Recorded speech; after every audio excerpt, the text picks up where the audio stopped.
Hello everyone, welcome to my channel. Today I have some intriguing AITA stories that will make you question who's really in the wrong. If you enjoy listening to stories like these, don't forget to like and subscribe so you can catch the next one. Shall we dive right in? Story 1. Am I the asshole for leaving a trip early because it got too expensive? I'm a 28-year-old woman, and a few weeks ago, I went on a weekend bachelorette trip. Before committing, I told the group chat that I was on a budget and needed to know the costs in advance. Everyone agreed the total would be around $500, which I thought I could manage. Before even arriving, we paid for the hotel and transportation, since we'd be drinking and needed rides. That alone came to $300. We split it so the bride wouldn't have to pay, which I was fine with. When I finally arrived, we had a fancy dinner planned. I ordered the cheapest meal on the menu, hoping to keep my costs low. One of the girls took the bill and paid for the table. The next day, I asked how much I owed for the tip so I could pay my share, but they told me we'd be splitting the whole bill evenly. I pushed back, saying my meal was far cheaper than theirs. That's when I learned they expected us to pay for the bride's entire trip. Every meal, every drink, every cocktail flight she ordered, and she was getting the most expensive things at every place. They told me, "Why would you come to a bachelorette and not pay for everything for the bride?" I was floored. I've been to other bachelorettes, and while we might cover some things for the bride, it's never been the entire trip. If they had told me up front, I could have budgeted, but apparently everyone else knew except me. I told the bride the girls were being rude, that I couldn't afford to keep going, and that I felt uncomfortable. She said she understood and appreciated my time there. For context, I wasn't even invited to her wedding because she couldn't afford it. After I left, she uninvited me from her bridal shower and even cut me off as a friend. I walked away from that trip feeling blindsided and humiliated. It wasn't about being cheap, it was about being left in the dark, expected to fund someone's luxury weekend without warning. I still can't wrap my head around why they thought it was okay to surprise me with these costs, or why the bride acted like my leaving was some kind of betrayal. I've since been wondering if maybe I handled it poorly. Should I have just stuck it out and paid for things I couldn't afford for the sake of keeping the peace? Or was I right to leave when I realized my budget was going to get blown to pieces? That brings me to the next situation. Am I the asshole for refusing to pay for someone's entire trip when I wasn't told in advance? Story 2. Am I the asshole for not giving my sister my wife's clothes? My wife was a corporate lawyer and mediator. She had an amazing wardrobe filled with elegant suits, tailored dresses, and high-quality work attire. 2 years ago, she was diagnosed with ovarian cancer. The last 6 months of her life were absolute hell, both physically and emotionally. During that time, my sister Sarah did absolutely nothing to help us. Not a meal, not a check-in, not a single kind gesture. My wife never liked her, and frankly, I don't either. She's always been self-centered and tactless. At my wife's wake, Sarah approached me, of all times, asking if she could have some of my wife's clothes, to remember her by. I brushed her off because the request felt intrusive and out of place. 6 months later, I was at my mom's birthday gathering. I've been avoiding a lot of social events, still grieving, but I went for my mom. Sarah cornered me again, asking about my wife's clothes. I told her that my wife had wanted them donated to a women's shelter she often supported. This shelter helps women in need prepare for court cases, job interviews, and professional opportunities. Exactly the kind of thing my wife was passionate about. Sarah's reaction stunned me. She said my wife was selfish even in death. When I asked what the hell she meant, she launched into a bitter rant about how my wife always thought she was better than her, and how it wasn't fair that the clothes were going to strangers instead of family. That's when I told her I'd rather set my wife's clothes on fire than let her wear them. She burst into tears. My mom came over asking what happened. After Sarah gave her version, my mom told me to be easy on her because she was taking my wife's death hard. The hypocrisy of that statement, considering Sarah did nothing to help, infuriated me. I grabbed my gift, walked out, and left the party. Later, my mom accused me of ruining her birthday by being dramatic, but I can't believe I'm being guilt-tripped over honoring my wife's wishes. These clothes aren't just fabric, they're tied to her memory and the causes she cared about. Sarah has no entitlement to them, and I'm not going to let emotional manipulation change that. Was I harsh with my words? Maybe, but I don't regret standing my ground. To me, my wife's legacy matters more than caving to a selfish demand. That brings us to another scenario. Am I the asshole for refusing to give my wife's clothes to my sister, even if it upset the family? Story 3. Am I the asshole for refusing to let my friend into my house after she was over 6 hours late? My best friend 18F and I, 18F, had plans to go to a car show early the next morning. Since I live only 10 minutes from the venue and she's 30 minutes away, she was going to stay over at my place. We called around 5 p.m. and she said she'd be at my house by 9 p.m. at the latest because she was going to a car and motorcycle meet first. I was fine with that, even though I don't go to those meets. They're dangerous and a lot of shady things happen there.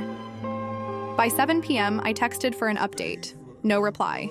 Some background. She had just bought a motorcycle 3 days ago without telling her parents. No license, no permit, no insurance, no registration, nothing. On her first day owning it, she already got into an accident that was her fault. She was arrested but released quickly. This was her third court case for vehicle violations, and her parents still didn't know. The plan was for her to drop the bike somewhere, grab her car, and come over. I suspected she'd just ride the bike to my house anyway. I kept checking in every hour, still no response, though I could see she was active and posting online. By 10:30 p.m., my parents, who aren't super strict but are firm, said she couldn't stay over anymore. It was too late, they were going to bed, and they didn't want an illegal motorcycle in the driveway or noise issues with our HOA, especially since our neighborhood has a lot of seniors who hate loud sounds after 9 p.m. I texted her across 3 different platforms, apologizing and explaining the situation. She never opened the full messages, just half-swiped them, but kept posting online. At 3:45 a.m., my parents woke me up. She was in the driveway, revving her bike loudly. We all stayed quiet, pretending to be asleep. Then she started banging on the door. I still didn't let her in. At around 4 a.m., she finally left. The next day, she texted me calling me the biggest asshole and worst friend ever. I was ready to apologize just to keep the peace, but then she started blasting me on TikTok and Instagram, making me out to be some kind of villain. That's when I realized how little she respected me or my family's boundaries. Eventually, her parents texted me asking where she was. I told them the truth. I'm now cutting her off because I can't keep playing her stand-in mom, covering for her, and risking my own peace and safety for her reckless choices. So here's the question. Am I the asshole for refusing to let her use my house as a hideout from her parents when she showed up in the middle of the night? Story 4. Am I the asshole for refusing to translate for my parents after my brother moved back in and took over my role in the house? I'm a 19-year-old woman, the only person in my family who's fully fluent in English. My parents immigrated when I was a baby, and my older brother, 22-2M, moved back to our home country when he was 10 to live with our grandparents. He just returned to live with us after 12 years abroad. For as long as I can remember, I've been the family translator, filling out forms, reading legal documents, talking to banks, scheduling appointments, explaining official letters, and translating at everything from medical visits to immigration interviews. I started doing this when I was about 11. It was exhausting, but I never complained because I knew they needed me. Now that my brother is back, I thought things might change. He speaks decent English, not perfect, but enough to handle basic situations. But he doesn't help, at all. He acts like he's too important for it, and my parents treat him like the golden child. They dote on him, praise him constantly, and only seem to talk to me when they need something. A week ago, my parents asked me to take a day off work to translate for my mom at an immigration appointment. I told them I couldn't. I had a shift I couldn't miss, and suggested they ask my brother. My mom dismissed the idea, saying, "He's not used to this stuff, it's easier with you." I snapped. I told her, "Yeah, because I've been forced to do it for years." I explained how I was tired of being treated like a tool just because I speak English better. My dad said I was being ungrateful and reminded me that family helps without complaining. Since then, they've been cold toward me. My brother told me I was being dramatic, and that it's not his fault they trust me more. But it's not about trust. It's about the fact that they've never even asked him. I've missed school, work, and important events to do this for them. He's been back for 3 months and hasn't lifted a finger. Now I'm feeling guilty.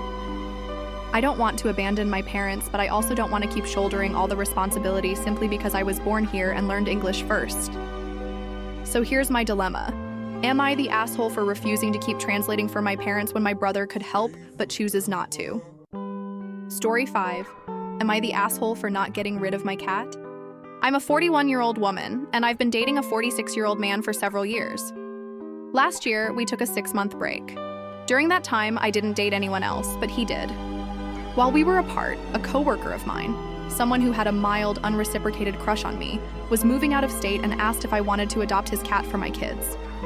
We'd always wanted a cat, so I said yes. After he moved, I lost contact with him. Fast forward, my boyfriend and I got back together. Things were going really well until he suddenly told me he hated the cat. Not because of the cat itself, but because it came from that guy who was trying to sleep with me. He said he didn't even want to feed the cat when I was gone because it reminded him of this other man. I told him I'd never give up the cat just to make him comfortable. Not only because I love the cat, but because I won't be in a relationship where I have to prove my love by making unnecessary sacrifices. He told me I was choosing a cat over him. To me, the whole thing was childish and weird. This is a sweet, harmless indoor cat who's part of our family now. I rarely even think about the coworker. It's not like the cat is some symbol of romance, it's just a pet my kids adore. Well, the conversation escalated, and eventually I broke up with him. Looking back, I realized there were other red flags, subtle, controlling behaviors I had ignored. This cat issue just pulled the curtain back. When I ended it, he tried to gaslight me, saying, "I cannot believe you actually think I wouldn't feed your cat. I was just exaggerating, I'd had a few drinks. Do you think I'm a monster?" Then he laughed at me in this mean, mocking way I'd never heard from him before. That laughter told me everything I needed to know. I packed up his stuff, changed the code on my door, and made sure my cat and kids were safe. It still hurts to end a relationship, but I feel relieved knowing I didn't let this go on any longer. So here's the question. Am I the asshole for refusing to give up my cat even if it meant ending my relationship? Story 6. Am I the asshole for not catering to my nephew's pickiness? My sister-in-law is staying with us for a few months while they transition to a new place, and honestly, it's been challenging. I work from home, she's a stay-at-home mom, so she's home with me and her kids all day. I don't mind having them around. My daughter loves her cousins, and it's nice having another adult to talk to during the day. But the real headache is mealtime. I'm now cooking for twice as many people, and on top of that, her kids are extremely picky eaters. In my house, I make one meal for everyone. No one is forced to eat, but that's what's for dinner. My 3-year-old eats almost everything, though she occasionally says she doesn't like something. Pretty normal for a toddler. But my sister-in-law's kids, they have a mile-long list of dislikes. No tomato sauce, no veggies, no melted cheese, no mayo on burgers, but it's fine on sandwiches. No soggy cereal, and the list just keeps going. I've been trying to accommodate them. One morning I made pancakes, and my sister-in-law immediately asked what recipe I used because her oldest only eats a specific one. Then she made a big production of telling her 6-year-old it was a different recipe, so he'd have to try it. He refused until she forced one bite, then threw a fit while the rest of us ate quietly. Every meal feels like this. Yesterday I made sliders and even prepared half of them plain, just bread and meat per her request. He still wouldn't eat them because he didn't know about the taste. I've already adjusted my cooking, using way fewer vegetables and simpler recipes, but I draw the line at making boxed mac and cheese or plain pizza with no sauce every night. Our pantry and freezer are now stocked with chips, donuts, and processed snacks, things I never buy, because our kids won't eat fruit or vegetables. I wish I were exaggerating, but I haven't seen them touch a single healthy food in days. I'm trying to maintain balanced meals for my own family, and I refuse to completely change that just to cater to their pickiness. My sister-in-law hasn't outright complained, but she constantly hints that I should cook differently for her kids. And I'm getting tired of feeling like the bad guy for not making 2 separate meals every time. So here's the question. Am I the asshole for refusing to bend over backwards to cater to my nephew's picky eating habits when it's already affecting my own family's meals? Thanks so much for listening until the end. If you enjoyed these AITA stories, please like the video and subscribe to the channel so you don't miss what's next. See you soon.